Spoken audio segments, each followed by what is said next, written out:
शांति ओम शांति 1/6/2025 अव्यक्त मुरली रिभाइज अच्छी 21/10/2005 बाबा कहिछंती हेडलाइन अच्छी बाबा कहिछंती संपूर्ण एवं संपन्न हेबार तिथि निर्धार्य करी समय अनुसार एबे सदा प्रस्तुत रुह।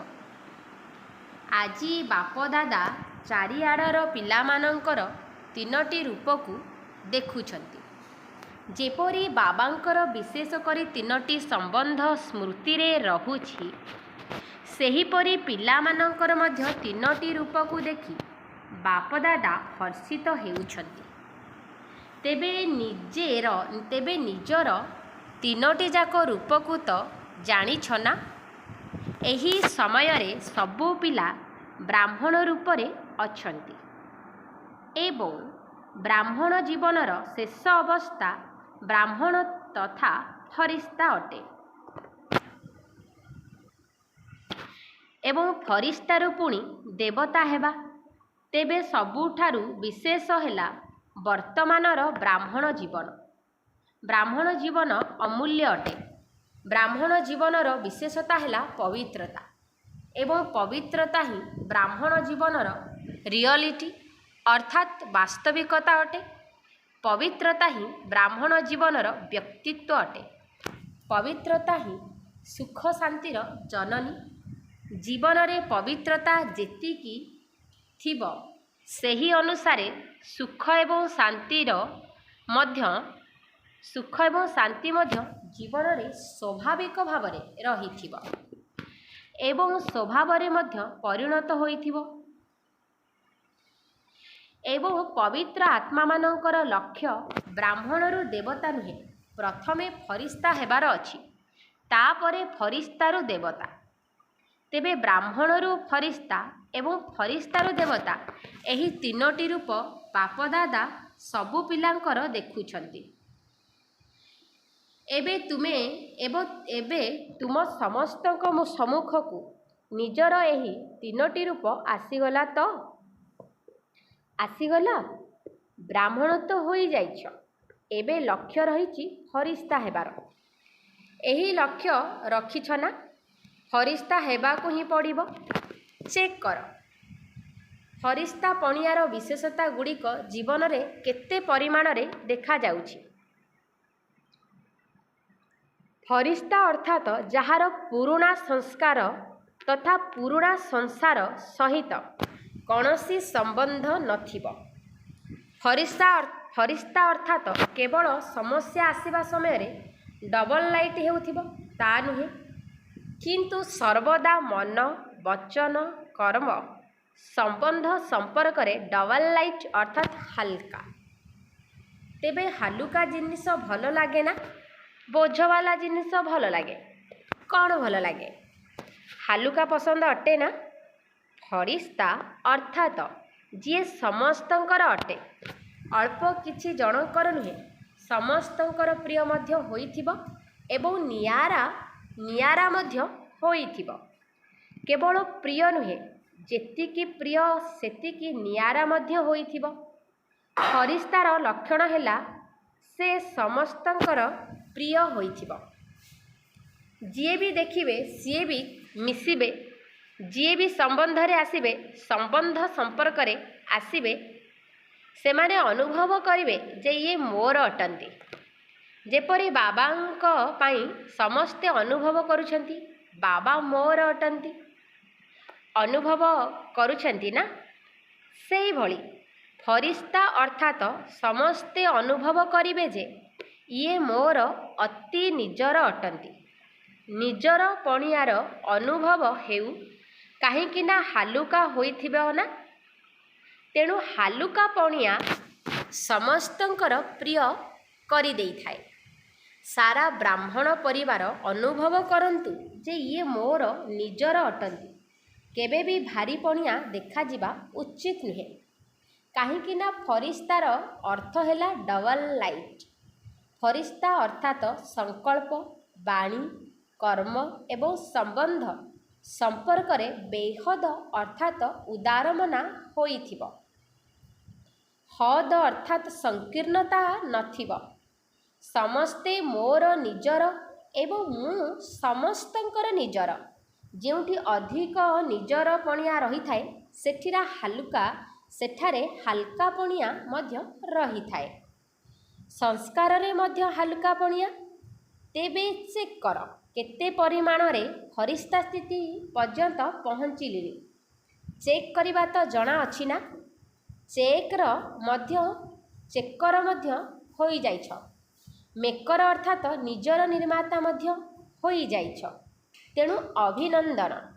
ବାପଦାଦାଙ୍କର ଏହି ଶୁଭ ଆଶା ରହିଛି ଯେ ଏବେ ସମୟକୁ ଦୃଷ୍ଟିରେ ରଖି ଯେଉଁମାନେ ନିଜକୁ ମହାରଥୀ ମନେ କରୁଛନ୍ତି ସେମାନଙ୍କର ସ୍ଥିତି 95% ପର୍ଯ୍ୟନ୍ତ ହେବା ଉଚିତ। କ'ଣ ହେବା ଉଚିତ ନା? କିଏ ଜଣେ କହିଲେ 98% ହେଇଯିବୁ। ଅଭିନନ୍ଦନ। ତୁମ ମୁଖରେ ଗୋଲାପ ଜାମୁ। କାହିଁକି ନା ତୁମେମାନେ ତ ଦେଖୁଛ ଏବଂ ଜାଣିଛ ଯେ ବାବା ଯେ ହେବା ମଧ୍ୟ ସୁନିଶ୍ଚିତ ଅଟେ। ହେଇଯିବୁ ନୁହେଁ, ନିଶ୍ଚିନ୍ତ ହେବୁ। ହେବୁ କି ନ ହେବୁ ନୁହେଁ, ନିଶ୍ଚିନ୍ତ ହେବୁ। ହୋଇଯିବୁ, ଦେଖିବୁ, ଚେଷ୍ଟା କରିବୁ। ଏବେ ଏହି ଭାଷାକୁ ପରିବର୍ତ୍ତନ କରି ଯାହା ବି ସଂକଳ୍ପ କର, ଚେକ୍ କର ଏହା କେତେ ପ୍ରତିଶତ ନିଶ୍ଚୟ ଏବଂ ସଫଳତାପୂର୍ବକ ଅଟେ। ଏବେ ଚେକ୍ କରିବାର ବେଗକୁ ତୀବ୍ର କର। ପ୍ରଥମେ ଚେକ୍ କର, ତାପରେ କାର୍ଯ୍ୟରେ କର। ଏମିତି ନୁହେଁ ଯେ ସଂକଳ୍ପରେ ଯାହା ଆସିଲା, ବାଣୀରେ ଯାହା ଆସିଲା, ସମ୍ବନ୍ଧ ସମ୍ପର୍କରେ ଯାହା ବି ହେଲା ସବୁ ଚଳିଯିବ। ନା, ଯେଉଁମାନେ ଭିଭିଆଇପି ଅର୍ଥାତ୍ ଅତି ବିଶିଷ୍ଟ ବ୍ୟକ୍ତି ହୋଇଥାନ୍ତି ସେମାନଙ୍କ ପାଇଁ କେତେ ଚେକିଂ ହୋଇଥାଏ ଜଣାଅଛି ନା? ସବୁ ଜିନିଷକୁ ପ୍ରଥମେ ଚେକ୍ କରାଯାଏ, ତାପରେ ସେମାନେ ପାଦ ପକାନ୍ତି। ତେବେ ଏବେ ଆଉ 2 ଘଣ୍ଟା ପରେ ବା 4 ଘଣ୍ଟା ପରେ ଚେକିଂ କରିଲେ ଚଳିବ ନାହିଁ। ପ୍ରଥମେ ଚେକିଂ କର, ତାପରେ ପାଦ ପକାଅ ଅର୍ଥାତ୍ କର୍ମରେ କର। କାହିଁକି ନା ଆଜିକାଲି ଯେଉଁମାନେ ଭିଭିଆଇପି ଅଛନ୍ତି ସେମାନେ ତ ଗୋଟିଏ ଜନ୍ମ ପାଇଁ ଅଟନ୍ତି, ତାହା ପୁଣି ଅଳ୍ପ କିଛି ସମୟ ପାଇଁ। କିନ୍ତୁ ତୁମେମାନେ ସୃଷ୍ଟି ନାଟକରେ ବ୍ରାହ୍ମଣ ତଥା ଫରିସ୍ତା ଅଟ। ତେଣୁ ଯେବେ ବି ଅତି ବିଶିଷ୍ଟ କୁହାଗଲେ ମଧ୍ୟ ତୁମେମାନେ ସେତିକି ବିଶିଷ୍ଟ ଅଟ। ତେଣୁ ତୁମେମାନେ ନିଜ ନାମ ପୂର୍ବରୁ ଭିଭିଆଇ ଲଗାଇ ଚାଲ। ନିଜେ ନିଜର ଚିତ୍ର ବା ମୂର୍ତ୍ତିକୁ ତ ଦେଖୁଛ ନା? ଯାହାକି ପୂଜା ହୋଇ ଆସୁଛି ତାକୁ ତ ଦେଖୁଛ ନା? ଆଚ୍ଛା, ଠିକ୍ ଅଛି, ମନ୍ଦିର ଦେଖ ନାହିଁ, କିନ୍ତୁ ଫଟୋ ତ ଦେଖୁଛ ନା? ଏବେ ବି ସେମାନଙ୍କର କେତେ ମହତ୍ତ୍ୱ ରହିଛି। କେତେ ବଡ଼ ବଡ଼ ମନ୍ଦିର ସବୁ ତିଆରି କରିଛନ୍ତି, କିନ୍ତୁ ତୁମମାନଙ୍କର ମୂର୍ତ୍ତି ତ 3 ଫୁଟ ଭିତରେ ହିଁ ହୋଇଯାଉଛି। ତେଣୁ ଏହିଥିରୁ ଜାଣିନିଅ ତୁମମାନଙ୍କର ମୂଲ୍ୟ କେତେ। ଜଡ଼ଚିତ୍ରର ମଧ୍ୟ ମହତ୍ତ୍ୱ ରହିଛି ନା? ତୁମମାନଙ୍କର ମୂର୍ତ୍ତିକୁ ଦର୍ଶନ କରିବା ପାଇଁ କେତେ ଧାଡ଼ି ଲାଗୁଛି। ତେଣୁ ତୁମେମାନେ ଚୈତନ୍ୟରେ କେତେ ଭିଭିଆଇପି ଅଟ। ତେଣୁ ପାଦ ଉଠାଇବା ପୂର୍ବରୁ ଅର୍ଥାତ୍ କୌଣସି କର୍ମ କରିବା ପୂର୍ବରୁ ଚେକ୍ କର। ଯଦି କରିସାରିବା ପରେ ଚେକ୍ କରିବ ତେବେ ସେତିକି କର୍ମ ତ ଗଲା ନା? ତାହା ଆଉ ତୁମ ହାତକୁ ତ ଆସିବ ନାହିଁ। ଅଜ୍ଞାନ କାଳରେ ମଧ୍ୟ କହିଥାନ୍ତି, ଭାବିଚିନ୍ତି କାମ କର, କାମ କରିସାରି ଭାବ ନାହିଁ। ପ୍ରଥମେ ଚିନ୍ତା କର, ତାପରେ କର। ତେଣୁ ସର୍ବଦା ନିଜର ସ୍ୱମାନ ରୂପୀ ଆସନ ଉପରେ ବସ। ଯେତେ ତୁମେ ନିଜର ପୋଜିସନରେ ଅର୍ଥାତ୍ ସ୍ୱମାନର ସ୍ଥିତିରେ ରହିବ, ସେତିକି ମାୟାର ଅପୋଜିସନ ଅର୍ଥାତ୍ ବିରୋଧ କରିବା ମଧ୍ୟ ବନ୍ଦ ହୋଇଯିବ। କାରଣ ମାୟାର ଅପୋଜିସନ ସେତେବେଳେ ହୋଇଥାଏ ଯେତେବେଳେ ତୁମେ ନିଜର ପୋଜିସନରେ ରହିନଥାଅ। ତେଣୁ ଏବେ ବାପଦାଦା ପ୍ରଶ୍ନ ପଚାରୁଛନ୍ତି, ସମସ୍ତଙ୍କର ଲକ୍ଷ୍ୟ ତ ସମ୍ପୂର୍ଣ୍ଣ ଏବଂ ସମ୍ପନ୍ନ ହେବାର ରହିଛି ନା? ତେବେ ସମ୍ପୂର୍ଣ୍ଣ ହେବାର ଲକ୍ଷ୍ୟ ରଖିଛ ନା ଅଳ୍ପ ଅଳ୍ପ ହେଲେ ବି ଚଳିବ? କ'ଣ ଲକ୍ଷ୍ୟ ରଖିଛ? ଯଦି ସମସ୍ତଙ୍କର ଲକ୍ଷ୍ୟ ଅଛି ତେବେ ହାତ ଉଠାଅ। କ'ଣ ସମ୍ପୂର୍ଣ୍ଣ ହେବାର ଅଛି ତ? ଆଚ୍ଛା, କେବେ ହେବ? ତୁମେମାନେ ଅନ୍ୟମାନଙ୍କୁ ପ୍ରଶ୍ନ ପଚାରୁଛ ନା? ଛାତ୍ରଛାତ୍ରୀମାନଙ୍କୁ ଟିଚର ପ୍ରଶ୍ନ ପଚାରନ୍ତି ନା? ତୁମ ଜୀବନର ଲକ୍ଷ୍ୟ କ'ଣ? ତେଣୁ ଆଜି ବାପଦାଦା ବିଶେଷ କରି ଟିଚରମାନଙ୍କୁ ପଚାରୁଛନ୍ତି। 30 ବର୍ଷ ବାଲା ବସିଛନ୍ତି ନା? ତେଣୁ 30 ବର୍ଷ ବାଲାଙ୍କୁ କାଲି ହିଁ ପରସ୍ପର ମିଶି ଏହାର କାର୍ଯ୍ୟକ୍ରମ ପ୍ରସ୍ତୁତ କରିବା ଦରକାର। ମିଟିଂ ତ ବହୁତ କରୁଛ, ବାପଦାଦା ଦେଖୁଛନ୍ତି। ମିଟିଂ ସିଟିଂ ବହୁତ ହେଉଛି। କିନ୍ତୁ ଏବେ ଏଭଳି ମିଟିଂ କର ଯେ ଆମେ କେତେ ଦିନ ଭିତରେ ସମ୍ପନ୍ନ ହେବା। ଆଉ ସବୁ ଉତ୍ସବ ଆଦି ତ ପାଳନ କରୁଛ, ତାର ତିଥି ମଧ୍ୟ ନିର୍ଦ୍ଧାର୍ଯ୍ୟ କରୁଛ। ଅମୁକ କାର୍ଯ୍ୟକ୍ରମ ଅମୁକ ତାରିଖରେ ହେବ, କିନ୍ତୁ ଏହାର ତାରିଖ କେବେ? ଯେତେ ବର୍ଷ ଦରକାର ତାହା ଶୁଣାଇ ଦିଅ। କାହିଁକି ଜାଣିଛ ବାପଦାଦା ଏଭଳି କାହିଁକି କହୁଛନ୍ତି? କାହିଁକି ନା ପ୍ରକୃତି ମଧ୍ୟ ବାବାଙ୍କୁ ପଚାରୁଛି କେବେ ବିନାଶ କରିବୁ? ତେବେ ବାପଦାଦା ତାକୁ କ'ଣ ଉତ୍ତର ଦେବେ? ବାପଦାଦା ତ ପିଲାମାନଙ୍କୁ ହିଁ ପଚାରିବେ ନା, ଆଉ କେତେ ଦିନ? ଆଜିର ବିଶେଷ ଟପିକ୍ ହେଲା ଆଉ କେତେ ଦିନ। ଡବଲ ବିଦେଶୀମାନେ ବସିଛନ୍ତି ନା, ସେମାନେ ତ ଡବଲ ପୁରୁଷାର୍ଥ କରୁଥିବେ ନା। ତେଣୁ କମାଲ କର। ବିଦେଶୀମାନେ ଅନ୍ୟମାନଙ୍କ ପାଇଁ ଉଦାହରଣ ହୁଅ। ବ୍ରାହ୍ମଣ ପରିବାର ସମ୍ମୁଖରେ, ବିଶ୍ୱ ସମ୍ମୁଖରେ ସମ୍ପନ୍ନ ଏବଂ ସମ୍ପୂର୍ଣ୍ଣ, ସର୍ବଶକ୍ତି ଏବଂ ସର୍ବଗୁଣରେ ସମ୍ପନ୍ନ ଅର୍ଥାତ୍ ସମ୍ପୂର୍ଣ୍ଣ ସବୁଥିରେ ହେବା ଦରକାର। ମନ, ବଚନ, ସମ୍ବନ୍ଧ, ସମ୍ପର୍କ ଚାରୋଟି ଯାକରେ, ଚାରୋଟି ମଧ୍ୟରୁ ଯଦି ଗୋଟିଏରେ ଦୁର୍ବଳ ରହିଗଲ ତେବେ ସମ୍ପନ୍ନ କୁହାଯିବ ନାହିଁ। ତେବେ ଚାରୋଟି ଯାକ କଥା ମନେ ରହିଲା ତ? ମନ, ବଚନ, ସମ୍ବନ୍ଧ, ସମ୍ପର୍କରେ କର୍ମ ଆସିଗଲା। ଏହି ଚାରୋଟି ଯାକରେ ଏମିତି ନୁହେଁ ଯେ ମନ ଏବଂ ବାଣୀରେ ତ ମୁଁ ଠିକ୍ ଅଛି, ସମ୍ବନ୍ଧ ସମ୍ପର୍କରେ ଟିକିଏ କମି ରହିଯାଇଛି। ଶୁଣାଇଲୁ ନା? ଯାହା ସମ୍ମୁଖକୁ ଯାଅ ବା ଯାହା ସହିତ ସମ୍ପର୍କରେ ଆସ, ସେ ଅନୁଭବ କରୁ ଯେ ଇଏ ମୋର ନିଜର ଅଟନ୍ତି। ମୋ ଉପରେ ଅଧିକାର ଥାଏ ନା? ଅନ୍ୟମାନଙ୍କ ଉପରେ ଏତେ ହାଲୁକା ପଣିଆ ନଥାଏ, ଟିକିଏ ଭାରି ପଣିଆ ଥାଏ, କିନ୍ତୁ ନିଜର ଉପରେ ହାଲୁକା ପଣିଆ ରହିଥାଏ। ତେବେ ସମସ୍ତଙ୍କ ସହିତ ହାଲକା ଏମିତି ନୁହେଁ ଯେ କେବଳ ନିଜର ଜୋନ୍ ଭିତରେ ହାଲୁକା ସମ୍ବନ୍ଧ ରହିଥିବ, ନିଜର ସେଣ୍ଟରରେ ହାଲୁକା ରହିଥିବ ନା। ଯଦି ନିଜର ଜୋନ୍ ଭିତରେ ବା ସେଣ୍ଟର ଭିତରେ ହାଲୁକା ରହିବ ତେବେ ବିଶ୍ୱ ରାଜନ କିପରି ହେବ? ନା ବିଶ୍ୱ କଲ୍ୟାଣକାରୀ ହୋଇପାରିବ, ନା ବିଶ୍ୱ ରାଜନ ହୋଇପାରିବ। ତେବେ ରାଜନ ଶବ୍ଦର ଅର୍ଥ ଏହା ନୁହେଁ ଯେ କେବଳ ସିଂହାସନ ଉପରେ ବସିଥିବ। ରାଜଧାନୀ ଭିତରେ, ରାଜ ପରିବାର ଭିତରେ ଥିଲେ ମଧ୍ୟ ରାଜ୍ୟ ଉପରେ ରାଜୁତି କରିବାର ଅଧିକାରୀ କୁହାଯିବ। ତେବେ କ'ଣ କରିବ? ଆଉ କେତେ ଦିନ? ଏହି ପ୍ରଶ୍ନର ଉତ୍ତର ତ ଦେବ ନା? ମିଟିଂ କର, ମିଟିଂ କରି ନିଷ୍ପତ୍ତି ନିଅ। ଠିକ୍ ଅଛି ନା? ଆଚ୍ଛା, ସମସ୍ତେ ଠିକ୍ ଅଛ ତ? କ'ଣ ମନରେ ଉମଙ୍ଗ ଆସୁଛି ତ? ମୋତେ କରିବାକୁ ହିଁ ହେବ, ହେବାକୁ ହିଁ ପଡ଼ିବ। ବାପଦାଦା ଉମଙ୍ଗ ଉଲ୍ଲାସ ଦେଉଛନ୍ତି। ମାୟା ଦେଖୁଛି ଯଦି କେହି ଉମଙ୍ଗ ଉଲ୍ଲାସରେ ଅଛି ତେବେ କିଛି ନା କିଛି ବିଶୃଙ୍ଖଳା ସୃଷ୍ଟି କରିଦେଉଛି। କାହିଁକି ନା ମାୟା ତାର ମଧ୍ୟ ଏବେ ଶେଷ ସମୟ ପାଖେଇ ଆସିଲାଣି ନା। ତେଣୁ ସେ ମଧ୍ୟ ଏବେ ଯାହା ବି ଅସ୍ତ୍ର ଶସ୍ତ୍ର ତା ପାଖରେ ଅଛି ତାକୁ ବ୍ୟବହାର କରୁଛି ଏବଂ ଏମିତି ପାଳନା କରୁଛି ଯାହାକି ତୁମେ ବୁଝିପାରିବ ନାହିଁ ଯେ ଏହା ମାୟାର ପାଳନା ନା ବାବାଙ୍କର ପାଳନା। ଏହା ମାୟାର ମତ ନା ବାବାଙ୍କର ମତ, ପୁରା ମିଶାମିଶି କରିଦେଉଛି। ତେବେ ତୁମକୁ ଫରିସ୍ତା ହେବାରେ ବା ପୁରୁଷାର୍ଥ କରିବାରେ ଯେଉଁ ସବୁ ବିଶେଷ ବାଧା ଆସୁଛି ତାର କାରଣ କେବଳ ଦୁଇଟି ଶବ୍ଦ ହିଁ ଅଟେ, ଯାହାକି ଅତି ସାଧାରଣ ଶବ୍ଦ ମଧ୍ୟ ଅଟେ, କିଛି କଷ୍ଟକର ଶବ୍ଦ ନୁହେଁ ଏବଂ ତୁମେ ସମସ୍ତେ ତାକୁ ଅନେକ ଥର ବ୍ୟବହାର ମଧ୍ୟ କରୁଛ। ତାହା କ'ଣ ଜାଣିଛ? ମୁଁ ଏବଂ ମୋର। ଏହି ମୁଁ ଏବଂ ମୋରକୁ ପରିବର୍ତ୍ତନ କରିବା ପାଇଁ ବାପ ଦାଦା ବହୁତ ସହଜ ଉପାୟ ପୂର୍ବରୁ ମଧ୍ୟ ଶୁଣାଇଛନ୍ତି। ମନେ ଅଛି ନା? ଦେଖ, ଯେତେବେଳେ ତୁମେମାନେ ମୁଁ ଶବ୍ଦ କହୁଛ, ସେତେବେଳେ ତୁମର ତୁରନ୍ତ ସ୍ମୃତିରେ ଆସିଯାଉ ଯେ ମୁଁ ଆତ୍ମା ହିଁ ଅଟେ।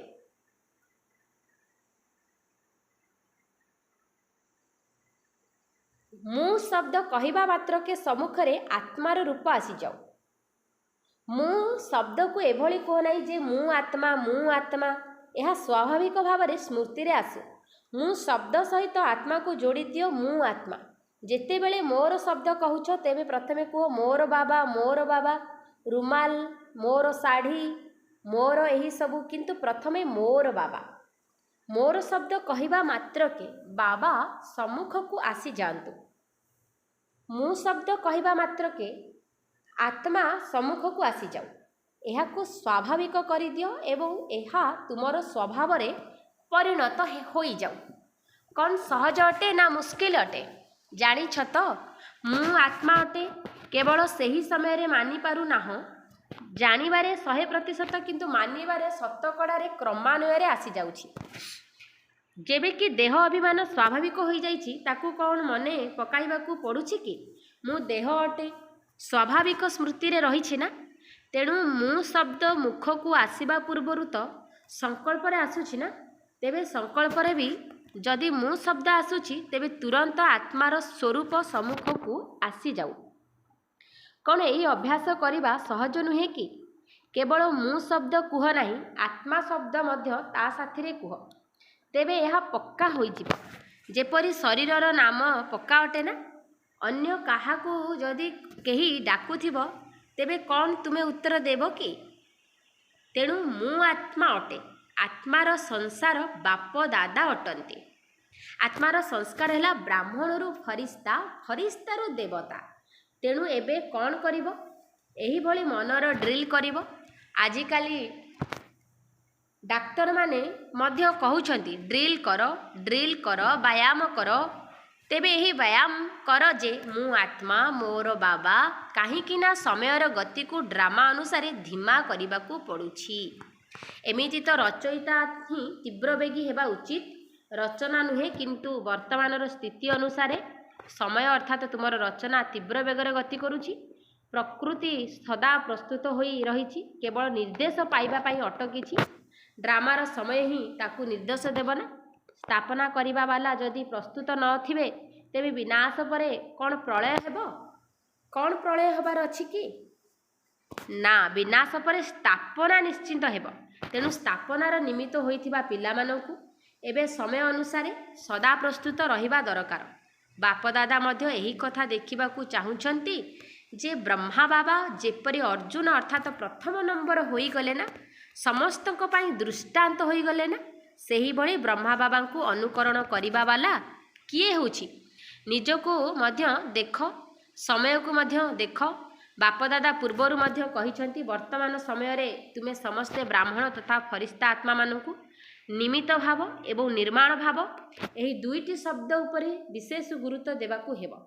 ଏଥିରେ ଦେହ ଅଭିମାନର ମୁଁ ପଣିଆ ସମାପ୍ତ ହୋଇଯିବ, ମୋର ପଣିଆ ମଧ୍ୟ ସମାପ୍ତ ହୋଇଯିବ। ମୁଁ ନିମିତ୍ତ ଅଟେ ଏବଂ ମୋର ସ୍ୱଭାବ ନିର୍ମାଣଚିତ ଅଟେ। ଯିଏ ଯେତିକି ନିର୍ମାଣ ହୋଇଥାଏ, ତାକୁ ସେତିକି ସମ୍ମାନ ମଧ୍ୟ ମିଳିଥାଏ। କାହିଁକି ନା ଯିଏ ନିର୍ମାଣଚିତ ହୋଇଥାଏ, ସେ ସମସ୍ତଙ୍କର ପ୍ରିୟ ପାତ୍ର ହୋଇଯାଏ। ତେଣୁ ଯିଏ ପ୍ରିୟ ପାତ୍ର ହୋଇଥାଏ, ତାକୁ ସମ୍ମାନ ତ ଆପେ ଆପେ ମିଳିବ। ତେବେ ନିମିତ୍ତ ଭାବ ଏବଂ ନିର୍ମାଣ ଭାବକୁ ଭାବଙ୍କ ଭାବନା ଏବଂ ନିର୍ମାଣ ଭାବଙ୍କ ତେବେ ନିମିତ୍ତ ଭାବ ଏବଂ ନିର୍ମାଣ ଭାବଙ୍କ ଭାବନା ଏବଂ ଶୁଭ ଭାବନା। ତେବେ ଭାବ ଏବଂ ଭାବନା ଦୁଇଟି ଅଲଗା ଜିନିଷ। ତେଣୁ ନିମିତ୍ତ ଏବଂ ନିର୍ମାଣ ଭାବ ଏବଂ ସମସ୍ତଙ୍କ ପ୍ରତି ଶୁଭ ଭାବନା, ଶୁଭ କାମନା ଯିଏ ଯେମିତି ବି ହୋଇଥାଉ, ତୁମମାନଙ୍କର ନିମିତ୍ତ ଭାବ ଏବଂ ନିର୍ମାଣ ଭାବ ଏବଂ ଶୁଭ ଭାବନା ଏଭଳି ବାୟୁମଣ୍ଡଳ ସୃଷ୍ଟି କରିଦେବ, ଯାହାକି ନିକଟରେ ଥିବା ଆତ୍ମାମାନେ ମଧ୍ୟ ତୁମର ଭାଇବ୍ରେସନ୍ ଦ୍ୱାରା ପରିବର୍ତ୍ତନ ହୋଇଯିବେ। କେହି କେହି ପିଲା ବାବାଙ୍କୁ କହିଥାନ୍ତି ନା, ମୁଁ ତ ପୁରା ଗୋଟିଏ ମାସ ତା ପ୍ରତି ଶୁଭ ଭାବନା ରଖିଲି, କିନ୍ତୁ ସେ ତ ଟିକିଏ ବି ପରିବର୍ତ୍ତନ ହେଉନାହିଁ। ତାପରେ ଥକି ପଡ଼ୁଛନ୍ତି, ନିରାଶ ହୋଇଯାଉଛନ୍ତି। ତେବେ ବର୍ତ୍ତମାନ ସମୟରେ ସେହି ବିଚରା ଆତ୍ମାଟିର ଯେଉଁଭଳି ବୃତ୍ତି ବା ଦୃଷ୍ଟି ରହିଛି ତାହା ତ ପଥର ଭଳି ଅଟେ ନା। ତେଣୁ ସେଥିପାଇଁ ତ ଟିକିଏ ସମୟ ଲାଗିବ ନା। ଆଚ୍ଛା ଧରିନିଅ ସେ ବଦଳୁ ନାହିଁ, କିନ୍ତୁ ତୁମେ ନିଜକୁ ତ ଠିକ୍ ରଖିବ ନା। ନିଜେ ତ ନିଜର ସ୍ୱସ୍ଥିତିରେ ରୁହ ନା। ତୁମେ କାହିଁକି ନିରାଶ ହୋଇଯାଉଛ? ତେଣୁ ନିରାଶ ହୁଅ ନାହିଁ। ଆଚ୍ଛା ସିଏ ଯଦି ନ ବଦଳୁଛି ତେବେ ମୁଁ କାହିଁକି ତା ପାଇଁ ବଦଳିଯିବି? ଯଦି ତୁମେ ନିରାଶ ହୋଇଗଲ ତେବେ ସେ ତ ଶକ୍ତିଶାଳୀ ହୋଇଗଲା, ଯାହାକି ତୁମକୁ ବଦଳାଇ ଦେଲା। ତେଣୁ ତୁମେ ନିଜର ସ୍ୱମାନର ଆସନକୁ କାହିଁକି ଛାଡ଼ି ଦେଉଛ? ଏଥିରେ ତୁମର ବ୍ୟର୍ଥ ସଂକଳ୍ପ ମଧ୍ୟ ଉଠିବା ଉଚିତ ନୁହେଁ। କାହିଁକି ଜାଣିଛ? କାହିଁକି ଶବ୍ଦ କହିବା ମାତ୍ରକେ ବ୍ୟର୍ଥ ସଂକଳ୍ପର ଫାଟକ ଖୋଲି ଯାଉଛି ଏବଂ ସେହି ଫାଟକକୁ ବନ୍ଦ କରିବା ବହୁତ କଷ୍ଟକର ହୋଇଥାଏ। ସେଥିପାଇଁ କାହିଁକି ଶବ୍ଦ ଭାବ ନାହିଁ, ଦୟାଳୁ କୃପାଳୁ ହୋଇ ଭାଇବ୍ରେସନ୍ ଦେଇ ଚାଲ। ତୁମେ ନିଜର ଆସନକୁ ଛାଡ଼ି ନିରାଶ କାହିଁକି ହୋଇଯାଉଛ? ମନେ ରଖିଲ ନା, ନିଜର ପୋଜିସନରୁ ତଳକୁ ଆସ ନାହିଁ, ନଚେତ୍ ମାୟା ଦ୍ୱାରା ବହୁତ ଅପୋଜିସନ୍ ଅର୍ଥାତ୍ ବାଧା ଆସିଯିବ। ବ୍ୟକ୍ତି ଭିତରେ ଅପୋଜିସନ୍ ହୋଇଥାଏ। ସ୍ୱଭାବ ସଂସ୍କାର ମଧ୍ୟ ଅପୋଜିସନ୍ ହୋଇଥାଏ। ବିଚାରରେ ମଧ୍ୟ ଅପୋଜିସନ୍ ହୋଇଥାଏ। ସେଥିପାଇଁ ସର୍ବଦା ନିଜର ପୋଜିସନରେ ଅର୍ଥାତ୍ ସ୍ୱସ୍ଥିତିରେ ସମାନରେ ରୁହ। ତେବେ କାଲିଠାରୁ କ'ଣ କରିବ ମନେ ଅଛି ନା? ବାପଦାଦାଙ୍କର ସମସ୍ତଙ୍କ ପ୍ରତି ସ୍ନେହ ଅଛି ନା? ତେଣୁ ବାପଦାଦା ଭାବୁଛନ୍ତି ସମସ୍ତେ ବ୍ରହ୍ମା ବାବାଙ୍କ ସମାନ ହୋଇଯାଆନ୍ତୁ। କ'ଣ ବାବାଙ୍କ ସାମ୍ନାକୁ ଅପୋଜିସନ୍ ଆସିନଥିଲା? ବ୍ରହ୍ମା ବାବାଙ୍କ ସାମ୍ନାରେ ଅପୋଜିସନ୍ ହୋଇନଥିଲା? ମାୟାର ମଧ୍ୟ ଅପୋଜିସନ୍ ହୋଇଥିଲା, ଆତ୍ମାମାନଙ୍କର ମଧ୍ୟ ଅପୋଜିସନ୍ ହୋଇଥିଲା, ପ୍ରକୃତି ଦ୍ୱାରା ମଧ୍ୟ ହୋଇଥିଲା। କିନ୍ତୁ ବ୍ରହ୍ମା ବାବା କ'ଣ ତାଙ୍କର ପୋଜିସନ୍କୁ ଛାଡ଼ି ଦେଇଥିଲେ କି? ଛାଡ଼ି ନଥିଲେ ନା। ସେଥିପାଇଁ ତ ଫରିସ୍ତା ହେଲେ ନା। ତେଣୁ ଏବେ ନିଜକୁ ଫରିସ୍ତା ମନେ କରି ଚାଲ। ମୁଁ ଫରିସ୍ତା ଅଟେ ଏବଂ ସମସ୍ତଙ୍କୁ ଫରିସ୍ତା ରୂପରେ ଦେଖ। ସମସ୍ତେ ଫରିସ୍ତା ଅଟନ୍ତି ନା? ନା ମୋର ପୁରୁଣା ସଂସାର ସହିତ କୌଣସି ସମ୍ବନ୍ଧ ଅଛି? ନା ପୁରୁଣା ସଂସ୍କାର ସହିତ ସମ୍ବନ୍ଧ ଅଛି? ନା କୌଣସି ବ୍ରାହ୍ମଣ ଆତ୍ମା ସହିତ ସମ୍ବନ୍ଧ ଅଛି? ବାସ୍ ସବୁକିଛି ସମାପ୍ତ। ଇଏ ମଧ୍ୟ ଫରିସ୍ତା, ସେ ମଧ୍ୟ ଫରିସ୍ତା। କେବଳ ସେହି ଦୃଷ୍ଟିରେ ଦେଖ, ବାୟୁମଣ୍ଡଳ ସୃଷ୍ଟି କର। ଆଚ୍ଛା ଏବେ ଗୋଟିଏ ମିନିଟ୍ ପାଇଁ ଏହିଭଳି ସର୍ବଶକ୍ତିରେ ସମ୍ପନ୍ନ ଶକ୍ତିଶାଳୀ କିରଣ ବିଶ୍ୱର ଆତ୍ମାମାନଙ୍କୁ ଦିଅ, ଯାହାକି ତୁମର ଶକ୍ତିର ପ୍ରକମ୍ପନ ସାରା ବିଶ୍ୱର ଚତୁର୍ଦିଗରେ ବିଚ୍ଛୁରିତ ହୋଇଯାଉ। ଆଚ୍ଛା ଚାରିଆଡ଼ର ବ୍ରାହ୍ମଣରୁ ଫରିସ୍ତା ହେଉଥିବା ପିଲାମାନଙ୍କୁ ସର୍ବଦା ସ୍ୱଦର୍ଶନ ଦ୍ୱାରା ସ୍ୱକୁ ଚେକ୍ କରିବା ସହିତ ଚେଞ୍ଜ ଅର୍ଥାତ୍ ପରିବର୍ତ୍ତନ କରୁଥିବା ପିଲାମାନଙ୍କୁ, ବ୍ରହ୍ମା ବାବାଙ୍କୁ ଅନୁକରଣ କରୁଥିବା ଆଜ୍ଞାକାରୀ ପିଲାମାନଙ୍କୁ, ସର୍ବଦା ଡବଲ ଲାଇଟ୍ ହୋଇ ସେବା ଏବଂ ପୁରୁଷାର୍ଥ କରୁଥିବା ଫରିସ୍ତା ସ୍ୱରୂପ ଆତ୍ମାମାନଙ୍କୁ, ସର୍ବଦା ନିଜର ପୋଜିସନର ଆସନ ଉପରେ ସ୍ଥିତ ରହି ଅପୋଜିସନକୁ ସମାପ୍ତ କରୁଥିବା ମାଷ୍ଟର ସର୍ବଶକ୍ତିବାନ ପିଲାମାନଙ୍କୁ, ସଙ୍ଗମ ଯୁଗରେ ପ୍ରତ୍ୟକ୍ଷ ଫଳ ଅନୁଭବ କରି ବାବାଙ୍କର ସମୀପବର୍ତ୍ତୀ ପିଲାମାନଙ୍କୁ ବାପଦାଦାଙ୍କର ସ୍ନେହ ସମ୍ପନ୍ନ ଶୁଭେଚ୍ଛା ଏବଂ ନମସ୍ତେ। ଆମ ପିଲାମାନଙ୍କର ମଧ୍ୟ ବାପଦାଦାଙ୍କୁ ଅନେକ ଅନେକ ଶୁଭେଚ୍ଛା। ନମସ୍ତେ ନମସ୍ତେ ନମସ୍ତେ। ବରଦାନ: ପ୍ରତ୍ୟକ୍ଷତାର ସମୟକୁ ସମୀପକୁ ଆଣୁଥିବା ସଦା ଶୁଭଚିନ୍ତକ ଏବଂ ସ୍ୱଚିନ୍ତକ ଭବ। ପ୍ରତ୍ୟକ୍ଷତାର ସମୟକୁ ସମୀପକୁ ଆଣୁଥିବା ସଦା ଶୁଭଚିନ୍ତକ ଏବଂ ସ୍ୱଚିନ୍ତକ ଭବ। ସେବାରେ ସଫଳତାର ଆଧାର ହେଲା ଶୁଭଚିନ୍ତକ ବୃତ୍ତି। କାହିଁକି ନା ତୁମମାନଙ୍କର ଏହି ମାନସିକ ବୃତ୍ତି ହିଁ ଆତ୍ମାମାନଙ୍କର ଗ୍ରହଣ କରିବାର ଶକ୍ତିକୁ ବା ଜିଜ୍ଞାସାକୁ ବଢ଼ାଇଥାଏ, ଯାହାଦ୍ୱାରା ବାଣୀର ସେବା ସହଜରେ ସଫଳ ହୋଇଥାଏ ଏବଂ ସ୍ୱପ୍ରତି ସ୍ୱଚିନ୍ତନ କରିବା ବାଲା ସ୍ୱଚିନ୍ତକ ଆତ୍ମା ସର୍ବଦା ମାୟା ପ୍ରୁଫ୍, କାହାର ବି ଦୋଷ ଦୁର୍ବଳତାକୁ ଗ୍ରହଣ କରିବା ଠାରୁ ତଥା କୌଣସି ବି ବ୍ୟକ୍ତି ବା ବୈଭବର ଆକର୍ଷଣ ଠାରୁ ମଧ୍ୟ ପ୍ରୁଫ୍ ଅର୍ଥାତ୍ ମୁକ୍ତ ହୋଇଯାଏ। ତେଣୁ ଯେତେବେଳେ ଏହି ଦୁଇଟି ଯାକ ବରଦାନକୁ ଜୀବନରେ ବାସ୍ତବିକ ରୂପରେ ଆଣିପାରିବ, ସେତେବେଳେ ଯାଇ ପ୍ରତ୍ୟକ୍ଷତାର ସମୟ ସମୀପ ଅର୍ଥାତ୍ ନିକଟକୁ ଆସିବ। ସ୍ଲୋଗାନ ଯଦି ନିଜର ସଂକଳ୍ପକୁ ମଧ୍ୟ ଅର୍ପଣ କରିଦେବ ତେବେ ସମସ୍ତ ଦୋଷ ଦୁର୍ବଳତା ସ୍ୱତଃ ହିଁ ଦୂରେ। ଆଚ୍ଛା, ଓମ୍ ଶାନ୍ତି, ଓମ୍ ଶାନ୍ତି।